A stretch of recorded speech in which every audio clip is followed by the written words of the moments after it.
All right, guys, we haven't done one of these in a little while. Come on, Chair, cooperate with me. But we've got another facsimile issue of Fantastic Four. This is issue number 9, written again by Stan Lee with art again by Jack Kirby. And at the beginning of this book, you get to see that the Fantastic Four are flat broke. And Namor says, you know what, I might be able to make this to my advantage. So they get a offer from SM Studios, Submariner Studios maybe, and they go and they're saying that they'll get paid $1 million cash, and Reed says that'll be enough to pay off our debtors, that'll get us back, because they'd started selling off bits and pieces of the Baxter building, including the ship where they got their famous powers to begin with, in order to pay off their debts. And he says this will get us back in the black instead of being in the red. So they show up.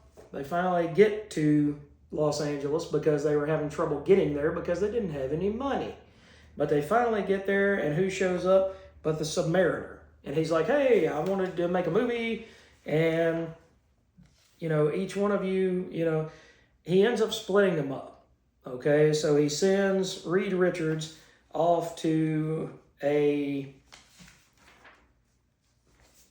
unknown island to fight the Cyclops. And it's supposed to be a mechanical Cyclops, but it is not. It is a true Cyclops monster. And he says, Submariner tricked me. I blundered into a trap.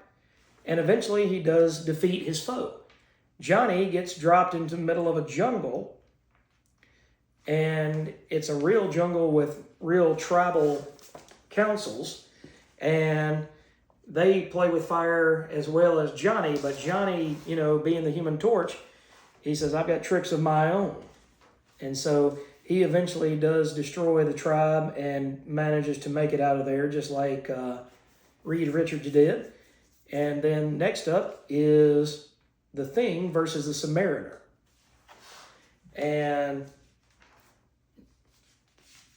Ben, being smarter than Submariner gave him credit for, realizes, hey, if I pull him out of the water, that's why he doesn't tire, because he gets his energy and his power from the water. So if I pull him up on land, he's not going to be able to be as strong. He's not going to be able to fight me. But all of a sudden, a heavy thunderstorm darkens the heavens. The Thing is struck full force by a supercharged bolt of lightning.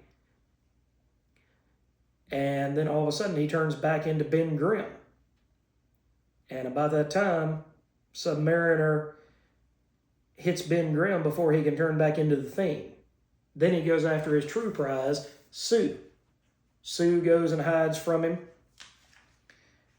And just as he's about to take her hostage, then the other three of the Fantastic Four show up, and they end up taking him and shoving him off and saying, leave Sue alone. She wants to be with Reed, And she said, besides, we made a contract with Namor. We lived up to our part. We cooperated in his movie. Now he must live up to his part. And he says the movie will be produced as promised, and you will get your money. Because they were gonna tackle him. They were gonna take him out. And instead she's like, hey, even if you think he is your enemy, it's 3 against 1. You've never ganged up on anybody before.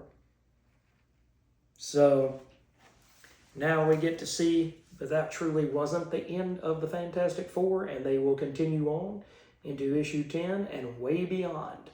So looking forward to reading that next month. That's why this is one of the greatest hits, because again, you get to see that family dynamic of each of them coming together to protect Sue. Not because she's a measly little girl, not because of that at all, but instead because they protect each other as a unit. They are family. So, awesome book. Another absolute banger from Stan Lee and Jack Kirby. Excelsior! And until next time, guys.